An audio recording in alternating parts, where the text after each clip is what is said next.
This is the chateau that the veterans have been staying in this week. Absolutely beautiful home on beautiful grounds.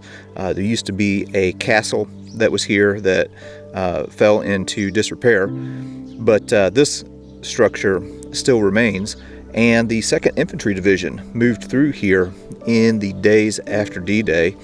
And inside the house there's this amazing photo of a couple of guys that I'm assuming are from the 2nd Infantry Division, taken with what I'm assuming are a few members of the family right here in front of the house. Yeah, very cool.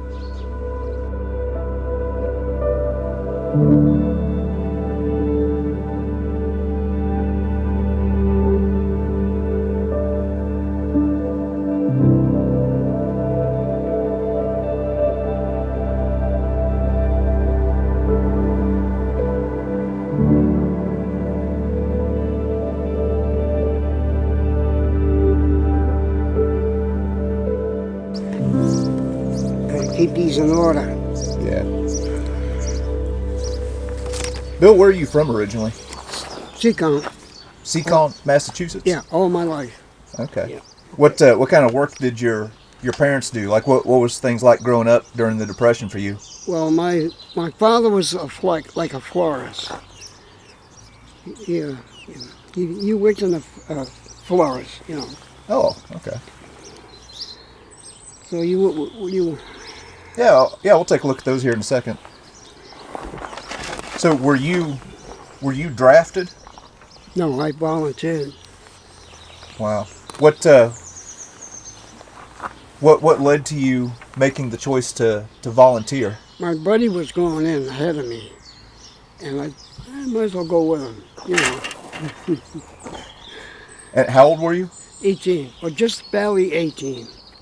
Just Wow. turned 18, yeah. Where'd you do your basic training at? Fort Devens. Well, Fort Devens, and then we went down to Camp Maxley in Texas. Okay. In Texas, we went on maneuvers, and from maneuvers, we went up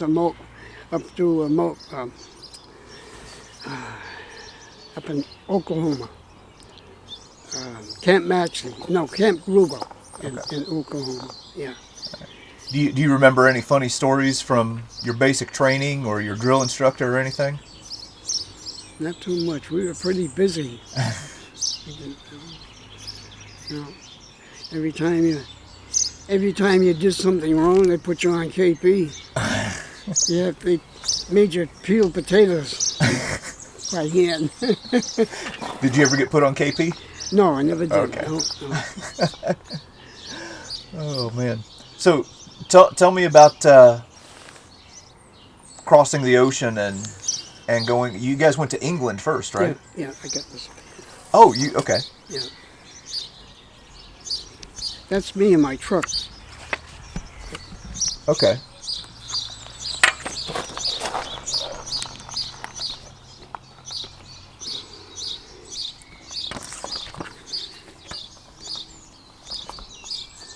That's another one. Wow. Okay. So you were telling me yesterday, like what your job was in your outfit. So what unit were you attached to, and what was your job? We were 734th Field Artillery. I was a truck driver. We were a service battery, and we supplied the regular batteries with all the supplies that they needed. We did it all through Europe. Same thing. Yeah, that's my truck right there. And you guys were attached to the 80th Infantry Division, Yeah, right? yeah. When do you remember approximately when you guys crossed the Channel and came to France? Boy, ever. We left New York port, headed out to the ocean. We traveled up to near Newfoundland, and that's when we hit a really bad northeaster. And we were hitting 50-foot waves. in the whole convoy. We joined the convoy. And it was really, really bad. All the guys got seasick on board. Oh. So I never got seasick. So I says, I'm going to get out. We're down below. And I says, I'm going to get out of here, you know, because, oh, Jesus, it was terrible. I went back up on deck and sat at the, you know what the fantail is? Mm-hmm. All right, by the fantail, sitting there, up and down like a roller coaster. It was good. It was a lot of fun. The waves would hit the ship, you know, the whole wave would go right over the boat. You know, we had two of them before we got up to, I think it was near Iceland or Greenland. I'm not sure where that was, but anyway, we had a submarine scare. We had small Navy ships on the side of us, protecting us. And they were using sonar to detect the U-boats. And evidently they must have got a sonar about a U-boat near us. So the whole convoy went south, down near the Azores. Wow. And just to get away from that threat, you know. And we called them tin cans, small cruisers, mm-hmm. you know, and they go in and out of the convoy, you know, zigzagging. So anyway, you get down to the Azores, and then everything was quiet. So then they turned up towards England, and we landed in Liverpool. And we took an overnight train ride down to a town of Trowbridge in England. That was, I think that was south of London, a little bit south of London. And we went basic training, you know, we got our orders in the morning, what we're supposed to be doing. That's when we got our first rifle.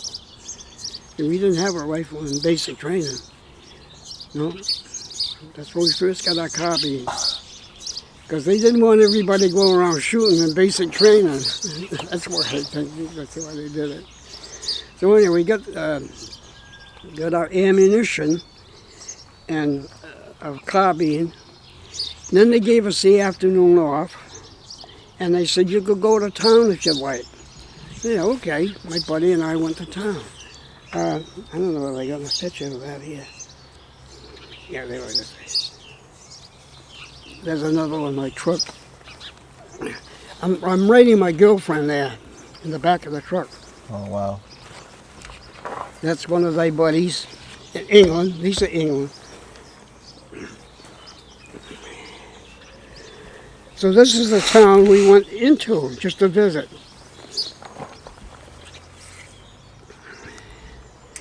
That one there. And this one here is another one.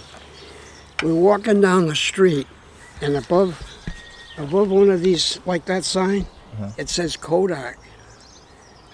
I said, hey, let's go in so we can get a camera. So we did. I got a camera. My buddy had one, and we got all the film, and we took it back. That was the first time I ever used it. But that's the street. Oh, wow. Here's two of my Tommy buddies that we met. Yeah, that's me in the middle. Uh-huh. You want to see these two? Or are you going to? I'm going to check them later. Okay. Wow. That's when the next day we got everything together, moved down to where we were supposed to get on board the ship, in the landing craft. Yeah. And I didn't take any pictures then, because one of the guys told me, you better not be caught taking pictures. You end up in a brigade. He thought you'd be a spy or something. So, and then, like I said, we got ready. All our gear got ready.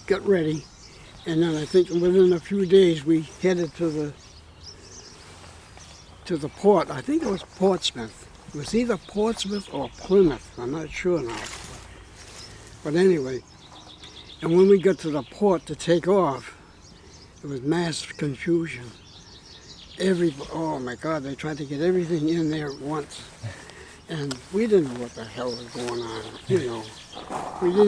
We didn't even know about Omaha Beach. We didn't know. They didn't tell us a damn thing. Wow. They kept it quiet. Because when we were in England, we were supposed to be the ghost army. Rommel and Hitler didn't know where the hell George Patton was, and they kept it quiet. So they didn't tell us a damn thing. We didn't tell us where we were going, get on the channel. We didn't know where the hell we were going. No, really. So tell me about coming ashore, what you remember. Well, it was just like down here. On the tide was way out, way out. And we didn't have any trouble getting in, no. Some of the German tanks, some of the tanks, I don't know if it shows it on there or not. See, there's the ship that we went on. That's a British. That's a British one. A lot of these guys are cleaning up the beach after all of it, you know, taking up the bodies and everything. So that's the ship we were on. Okay. Right there. Yeah. And it was mass confusion, really. Yeah. So, when did your outfit see combat for the first time? About a day or two later, we get off the beach. We went up what they call a draw. And I think the same thing is out here in the front. We went up, and the minute we get up top, when we were going up, before we went up top, there was a whole infantry outfit going up in front of us, all in convoy, like walking up, you know. And we get up the top, and the minute we get up the top, we turned to the right, went down to, I think the city was Laval, the first town. We got to Laval, and it was quiet because the infantry, half of the Germans surrendered, and they got out of the, United States troops captured them, and further down they put them in a big field, thousands of them. But they just gave up. You know, they saw the Germans coming, so they weren't doing any more fighting. But then we went back, and then we went through a town of Orleans. That was another one.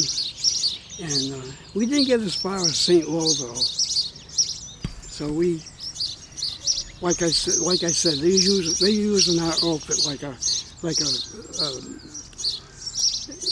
what do you call it? Oh, shit. In case they needed us, they'd take us over here, we go over there. First they were all over the place. So they had you all in reserve? Yeah, reserve, like a reserve, yeah. Okay. Troubleshooters, that's what we were, troubleshooters. Okay. Yep. The captains, general would say, we need you over here. So we'd go over there and do some fighting, you know. Okay. We didn't know where the hell we were going. We didn't, really.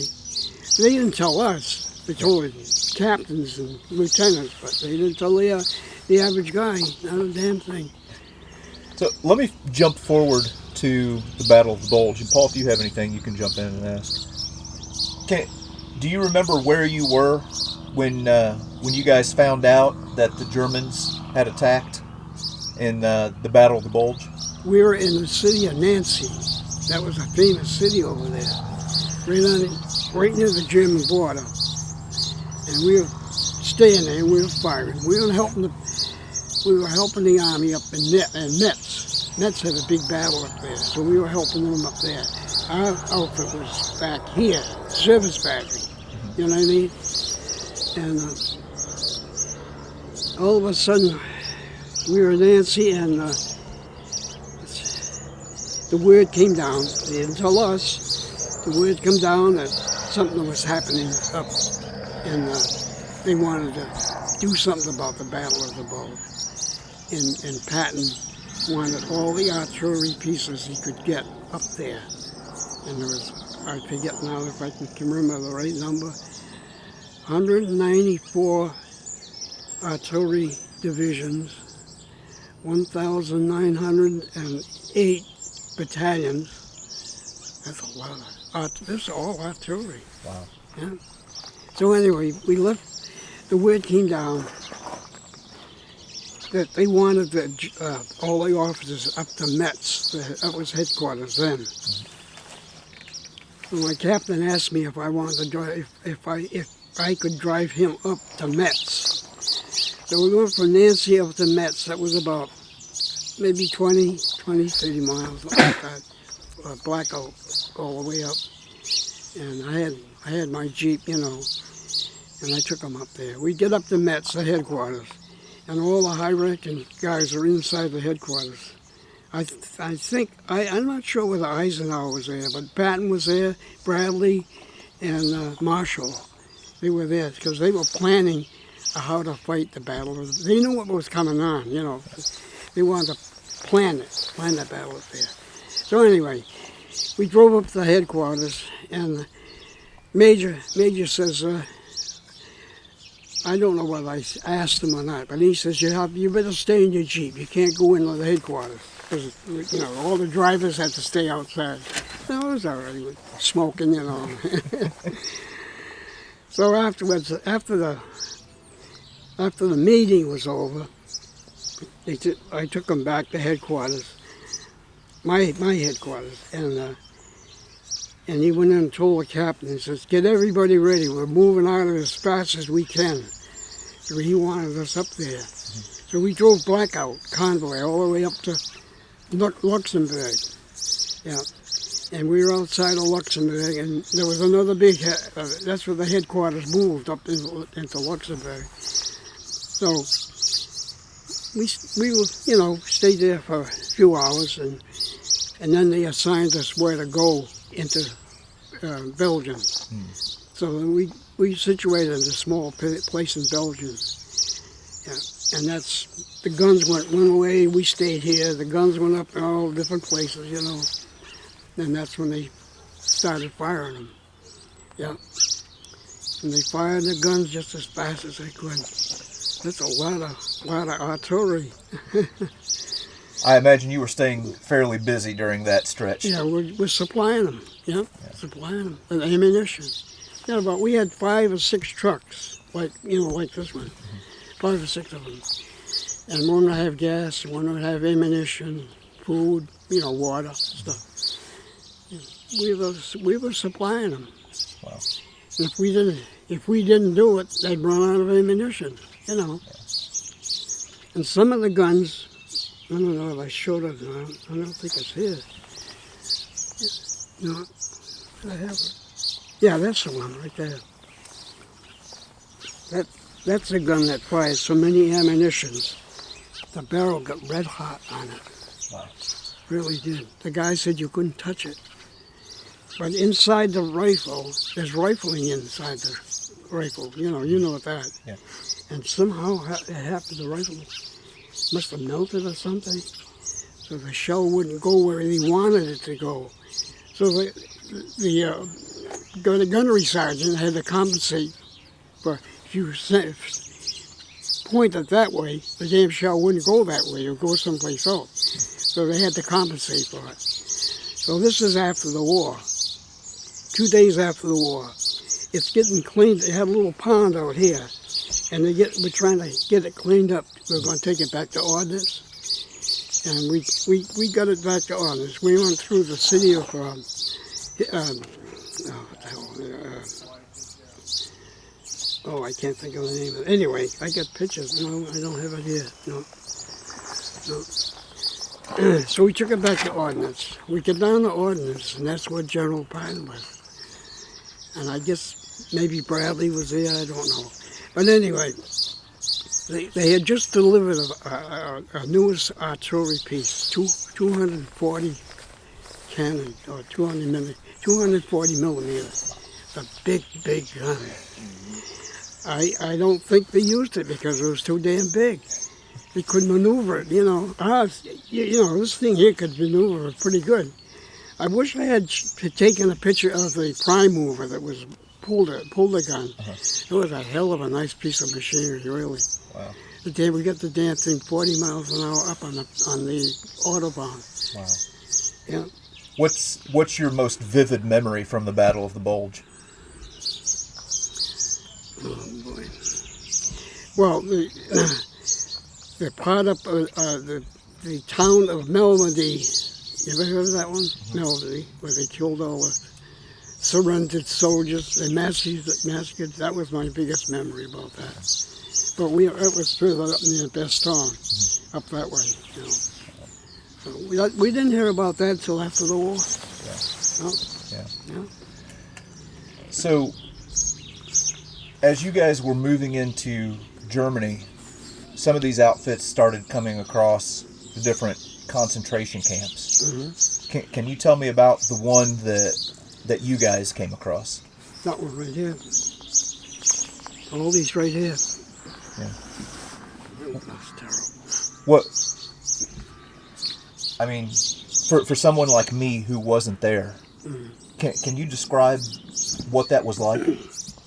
Well, that right there, Eisenhower wanted as many troops to see this, to tell us why the hell we were over there fighting the Germans, because a lot of guys were on R&R in Paris, you know, and they were having a hell of a good time down there. We were up there fighting them, you know, so he wanted all the guys down there, to see this. And Eisenhower is in one of the, one of these shots, he's up there. Eisenhower and Patton and Bradley, these right here. You can see it. He was up there. Yep. And What did you all see there? all this dead bodies all over the place. Jeez, it was terrible. Before we got there, we were within about a mile from it, and all you could smell was terrible smell. We didn't know what the hell it was. Terrible smell, you know. And, you know, when we got there, Jesus, it was terrible. I'm telling you. I'm not kidding you. When we first got there, all we could see was these laying down, these bodies right here. And then someone told us to come in back of the barracks, we'll show you something else. Jeez, I'm gonna... Yeah, see right here, this one, all these here. These are all dead bodies. These are the bodies they burnt. All the white stuff is there's a skull right there. Mm-hmm. All these are skeletons. All the white stuff is skeletons. And these are all pictures that you took personally? Yeah, I took them, yeah. Yeah, there's some more right there. There's that one there. Yeah, that's another one. Look at this. Wow. Yeah.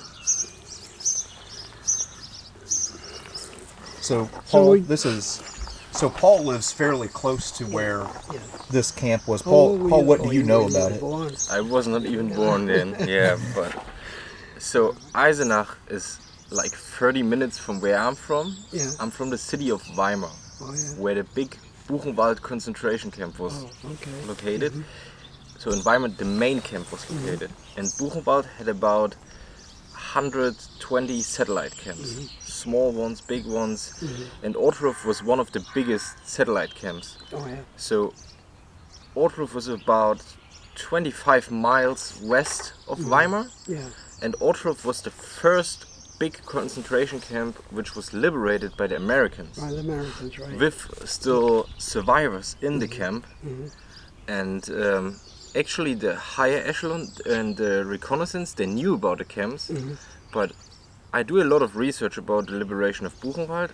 What I don't get is that the infantry divisions, which I think, you know the name of the infantry that liberated it? Yeah, it was the 89th Division. 89th, that's in support of the 4th Armored Division. Yeah. And what I found out is that your artillery battalion at this time period was attached to the 89th Division.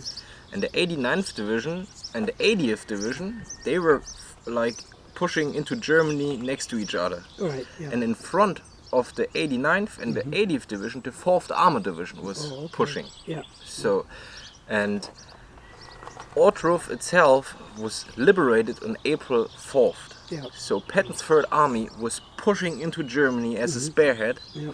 And what I don't get is that the higher echelon did not inform the infantry divisions that in the area where they are going to, that there are camps. Yeah. Because the big concentration camp of Auschwitz was liberated in January by the Russians. Yeah. Yeah. They had contact with the Americans and the British, and they knew that there are camps out there. Yeah. But all the infantry divisions who arrived at the camps, they were totally surprised, had no idea about it, and they were totally shocked. And when the 89th and the 4th Armored Division arrived in Otrów, they were pushing so fast, and when they discovered the camp, it was like, they could not believe it. And also because Patton's army was pushing so fast inland, Eisenhower was afraid that a German counterattack will cut them off. So Eisenhower ordered them to stop at the city of Gotha, which is just north of Otrów.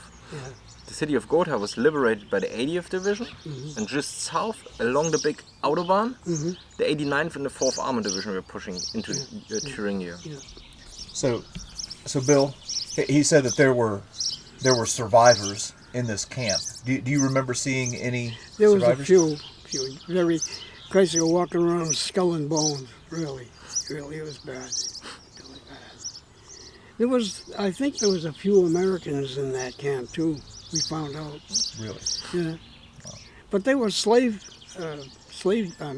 workers. Slave workers, yeah. Well, yeah, and the camp was actually built quite late in the war. And it was, so in Otrów, the camp was situated on a military training base of the Wehrmacht. So it was an open area, and Otrów was not just one camp. The Otrów system, there were at least 3 bigger facilities where prisoners were held, and they were all slave workers for the big project of the Jonastal, Jonas Valley, which is close. Mining? Yeah, it's a big mine near the city, between the city of Otrów and Arnstadt. And until today, no one really knows what they tried to build there. Most of the people think they tried to build a underground facility for radio contact and maybe a new headquarter for the Führer in the last stages of the war. So most of these prisoners were from the eastern countries, political prisoners, Russian prisoners of war, and they had to work in these mines and dig these mines into the ground. And what'd they do? Did they have any women in that camp? We didn't see any. No, at this camp not. On this particular camp not. But there were extra woman camps. Close by was another small sub camp, where ammunition factory. There, just only women were working there. So, and what also happened when the Americans came, the Germans were kind of afraid that the Americans will discover the camps. So they sent most of the prisoners who were still able to march on dead march to evacuate them to other prison camps. Because the slave working force was important, because all the German men were in the war. So what I couldn't find out, who were these guys here? We never could find out who they were. Were they part of the... So these guys are 2 prisoners. And you can see they're standing in front of a barrack. Yeah, but why do they look so healthy? Because they probably ended up in the camp really late. Oh, okay. So the Buchenwald concentration camp and the Buchenwald slave working system, it was a slave working system, not a death camp like Auschwitz. Okay. So in Buchenwald and all the satellite camps, the people had to work, and they don't got enough food, so they work to death. That's what happened here. Yeah. That's what happened here. Right. Yeah. And so, and these 2 guys are looking quite strong. Yeah. Maybe they did not have been that long in the camp already, so maybe they were 2 Russian. I think one of the guys asked them what their names and all that. They didn't say a damn thing. They kept their mouth shut. Yeah. Probably they don't understood you, because most of these guys were from Russia, Ukraine, Belarus, Estland. So you know. Yeah, and what the Nazis did before they left the camp, they tried to burn all the bodies. Yeah, right here. So Well, all the dead yeah, bodies. all And the these dead are the ones, pictures you have here, Yeah, right? here. These are ones that they were gonna burn. They didn't get around to it. I don't know who put the white cloth on them. Maybe the Americans. The Americans did, yeah. Yeah. The first two arrived there. Yeah, and there's another one right there. And these are the, this is the one here where the Eisenhower was really pissed off. And he says, okay, they asked, the civilians in the town didn't know anything was going on. They said, oh yeah, they knew, but they didn't say anything, because if they did, they'd shoot them, you know. So they kept it quiet. So Eisenhower says, got a group of guys to get down to that village and get them all up here to see what happened. Yeah. And then they made them dig the graves. That's what they are, digging the graves. Yeah, I was reading about it. Yeah. It's crazy that you have pictures of it. Yeah. Never met someone who was there. I was just reading about it. But you took these pictures. This is amazing. Yeah. They didn't like it. I think even some of the women were there too. Yeah. Yeah. Wow. So Bill, I'm also seeing some pictures of you and your buddies holding up some souvenirs. What kind of souvenirs did you bring back from the war? That's part of them. That's my flag. Do you remember where you got that? And this, well, there's a story for this too.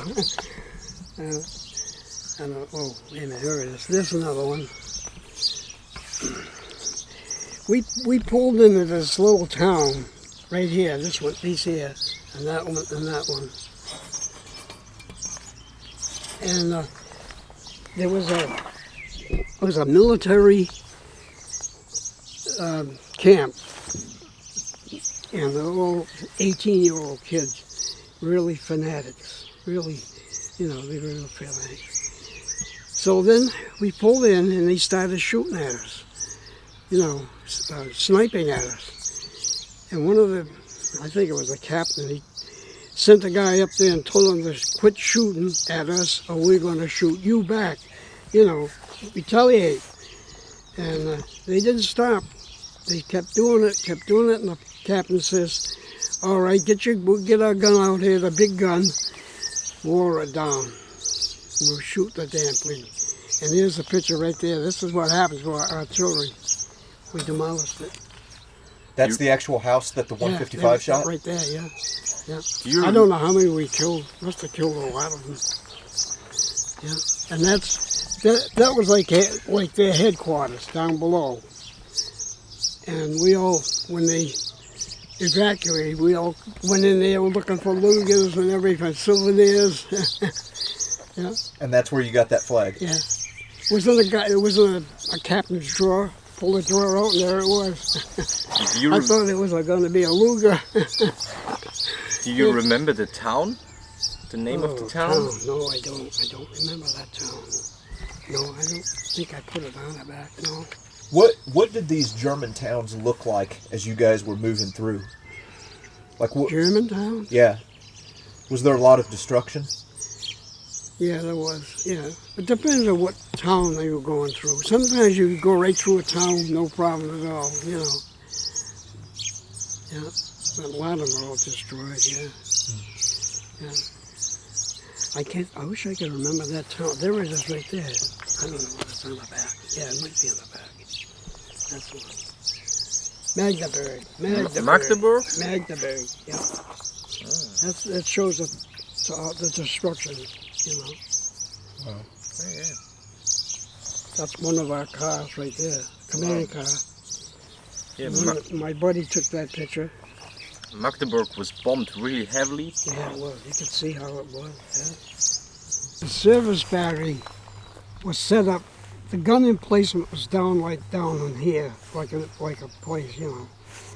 And we were going to set up to have chow, okay? Well, they needed water, and there was a river right down below here. So the cook asked me if I'd go down and get a buddy to go with me to get some water. So we're down there getting the water, on the 5-gallon jerry cans, the water cans. Yep. And we're filling them up. And we're down the bottom, and you can't see up here. We get down there, and we're filling the cans up, and all of a sudden we hear a shot. And I go, what the hell was that? We ducked down and grabbed our rifle.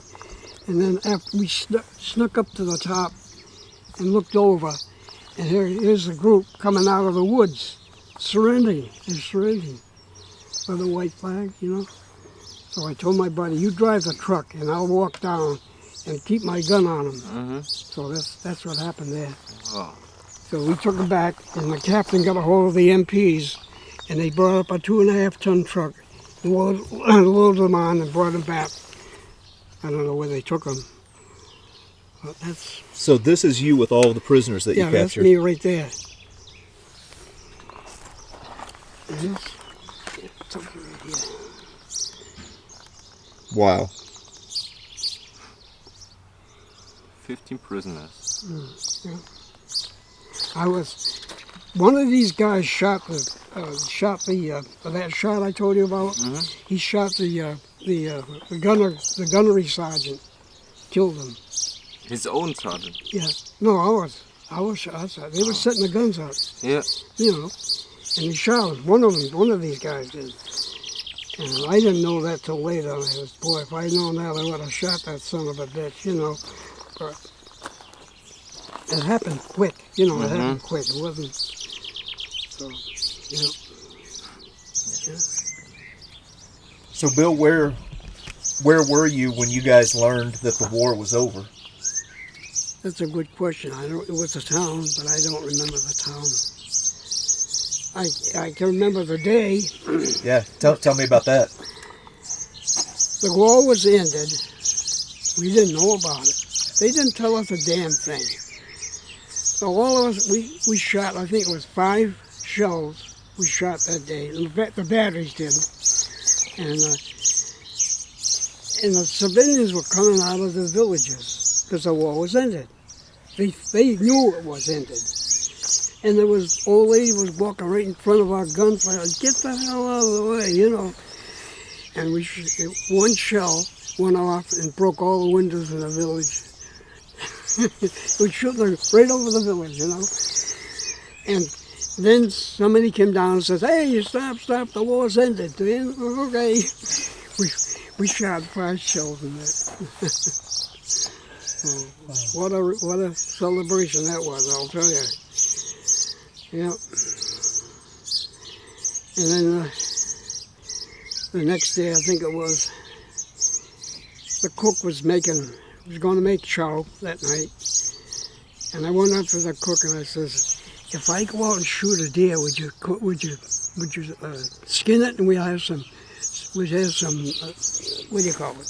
Venison? The venison for supper, He says, "Yeah, go ahead, He didn't think I was serious. And my buddy and I walked down the dirt road all into the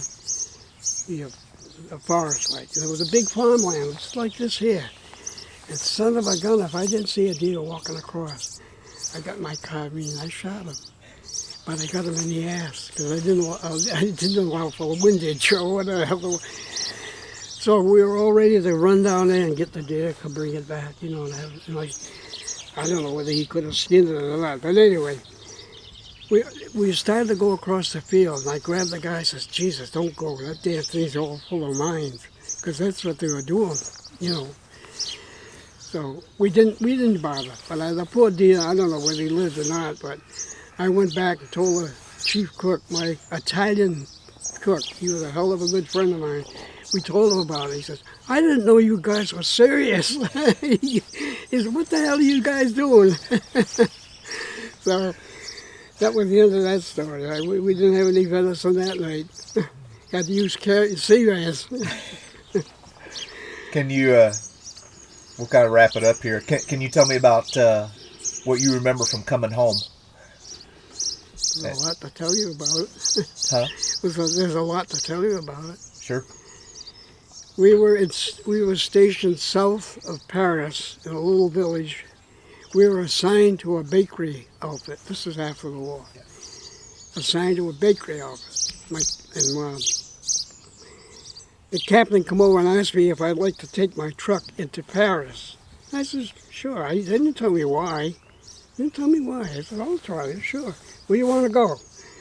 So they got one of the guys, the chief chef in that bakery, to go with me. He'd been there before, because this was before the war ended, you know. I was okay. I didn't know what the hell we were going down there for, but I didn't ask him because he didn't tell me either. But I kept it quiet. I said, I'm going to Paris, you know.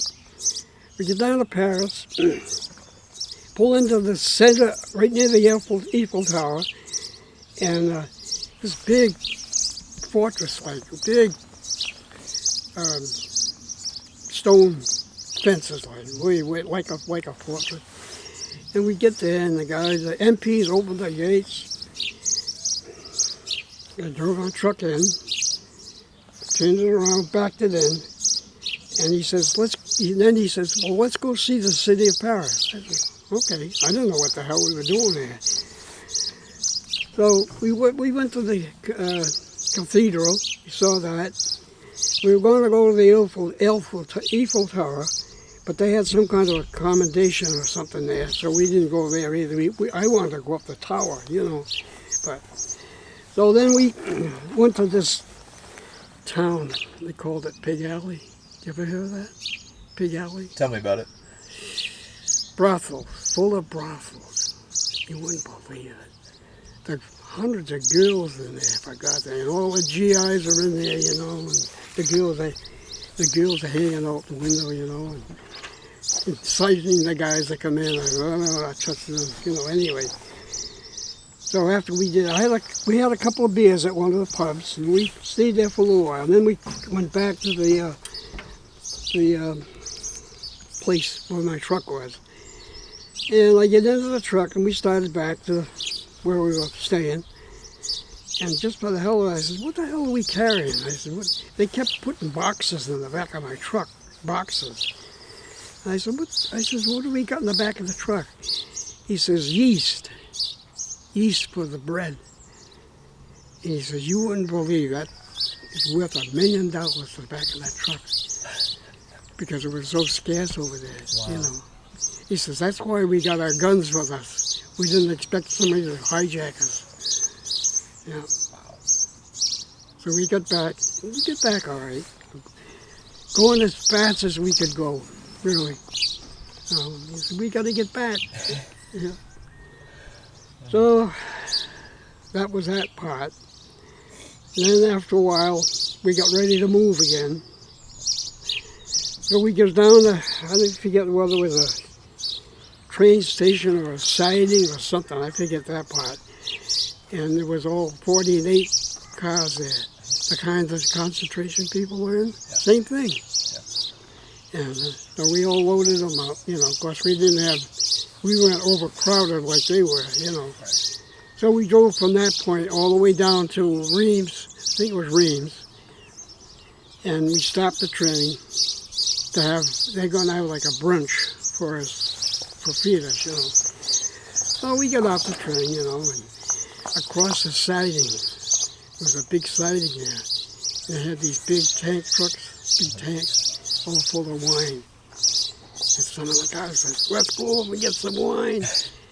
We didn't know what the hell it was any good or not, you know. So they did. They opened up. Then the MPs came and kicked the guys out of there.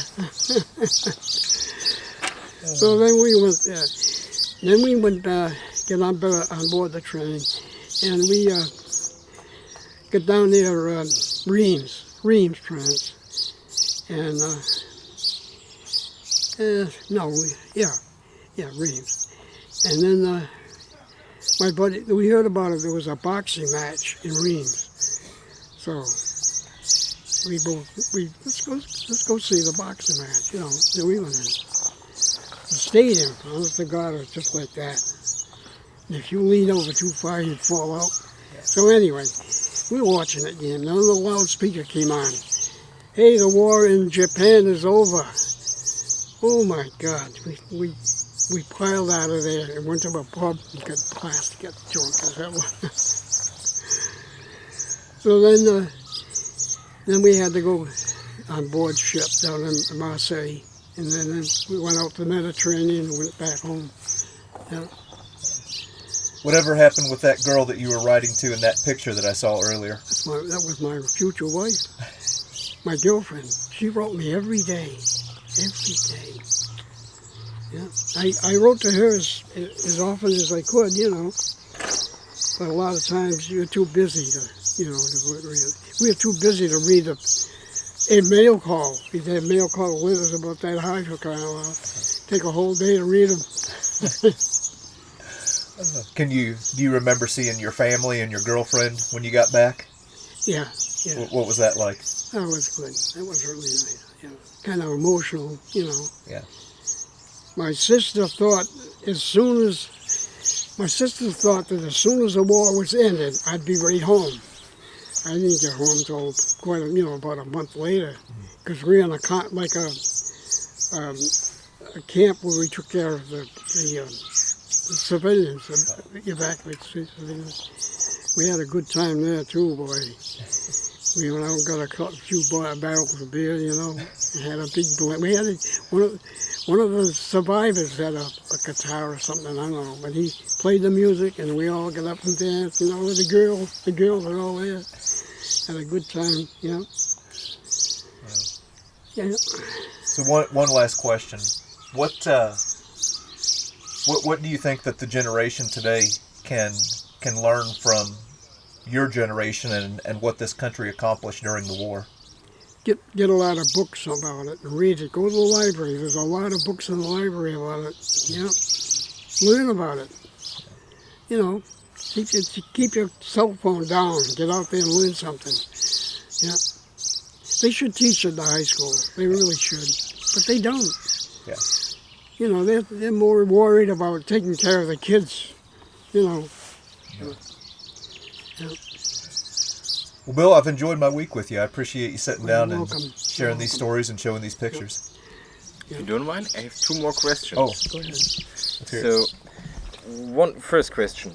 When you came through France and Belgium and Luxembourg, you met a lot of civilians which were liberated.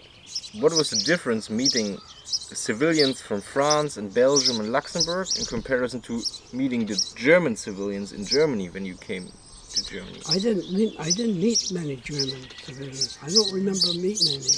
I met Belgian and French.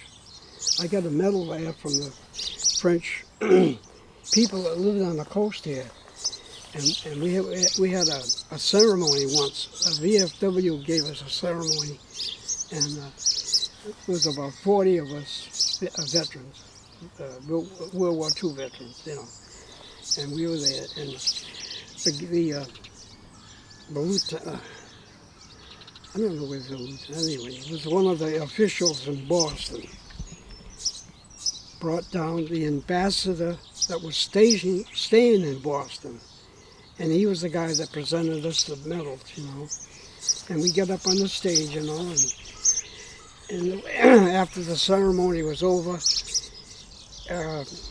we were all ready. My wife was with me, and my buddy and his wife was with me. So we started to go out, and these French civilians from here were there.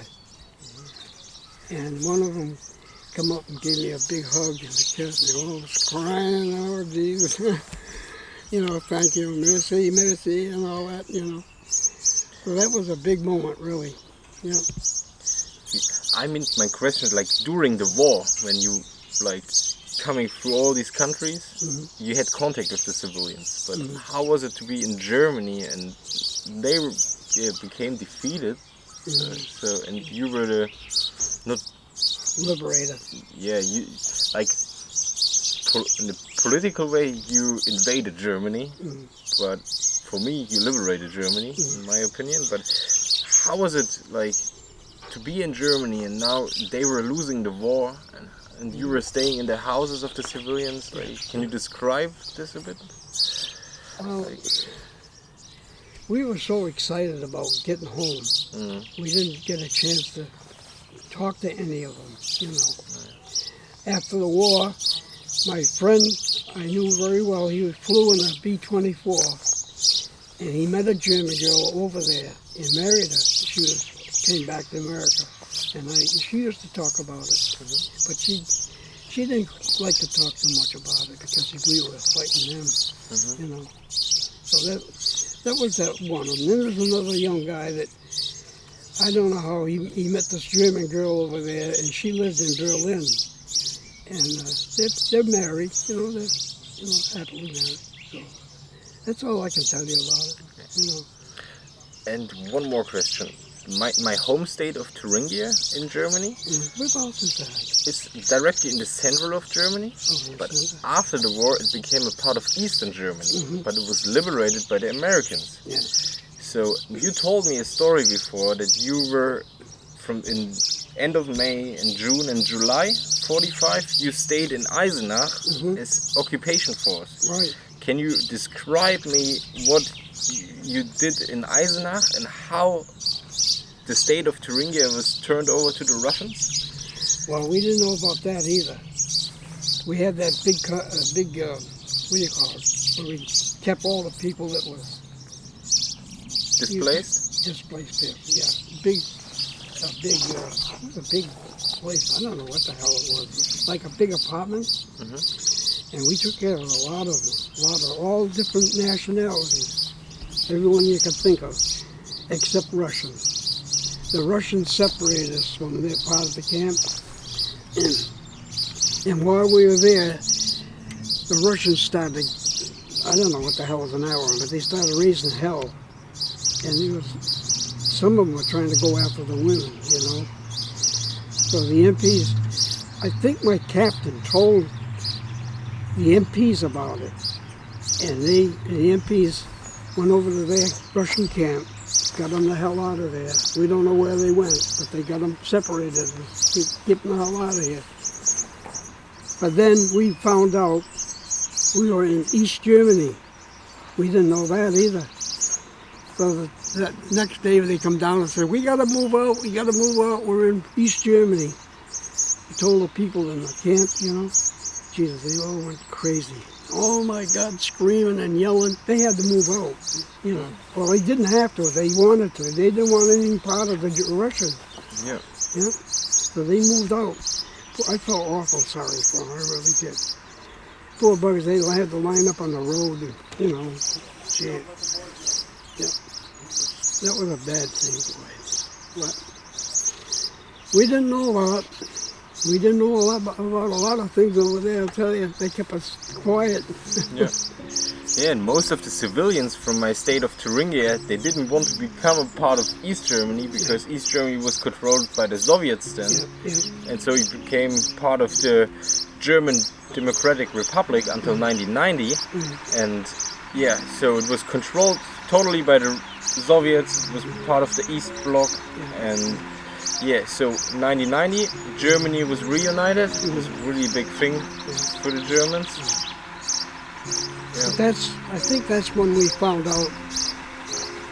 We found out what the Russians were doing to people, the civilians in Berlin. Yeah. Jeez, that was terrible.